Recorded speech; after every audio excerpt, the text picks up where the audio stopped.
everyone. Welcome to the Webcast for Tuesday, September 2nd. I'm South Ops meteorologist Jonathan O'Brien.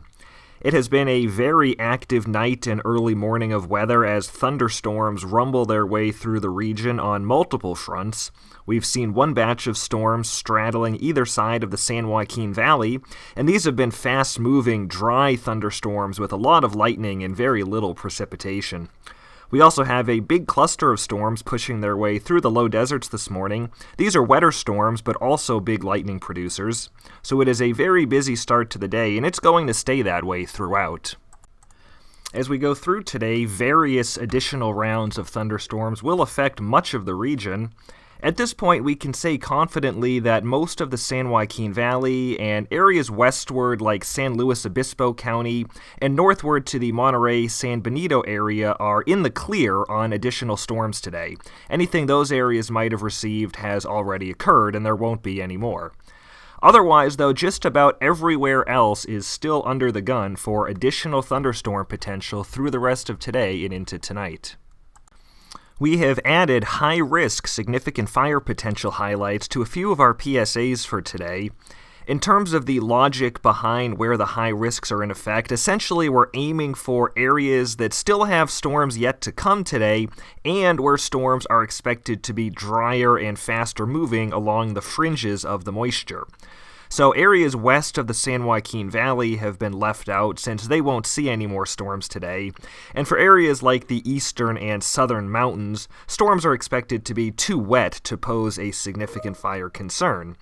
It's the in-between areas where storms will be drier overall and any new ignitions will likely have moderate to high growth potential. Today is definitely an impact weather day, but it very much depends where you are in terms of the impacts you'll be seeing.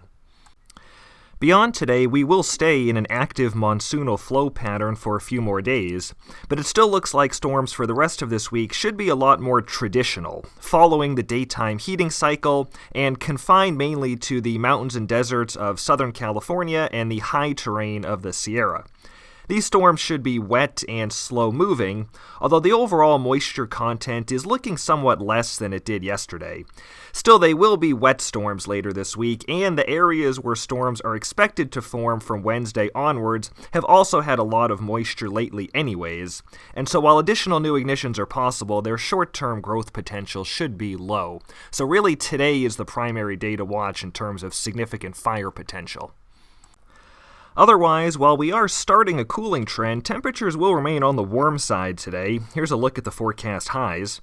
Tomorrow will be similar, maybe a degree or two cooler, but still at least seasonably warm, if not a little above normal. Minimum humidity will be mainly between 15 and 30% the next few days, but could be kept higher in some cases by wetter thunderstorms.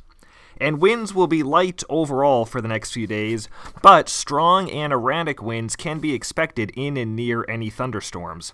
Those outflow winds are definitely something to be really heads up on, especially today. It does still look like a continued cooling trend is in the offing this weekend into early next week, although there is a little bit of uncertainty on how pronounced it will be and how soon a true taste of fall type air mass may arrive. At this stage, I would say to just plan for generally seasonable and uneventful conditions from about Friday onwards. The arrival of this troughier pattern with a steadier west to southwest flow aloft will also bring an end to monsoonal moisture by the end of this week, with dry weather returning possibly by Friday or at least by this weekend. Fuel moistures will mostly be on rising trends in the coming days. This graph shows 100-hour dead fuel moisture trends for South Ops as a whole, but it's really important to note that the fuelscape across our region is extremely varied at the present time, and we definitely encourage you to check out the individual PSA and even individual RAWS charts for your local area that will be more representative than this broad-based average.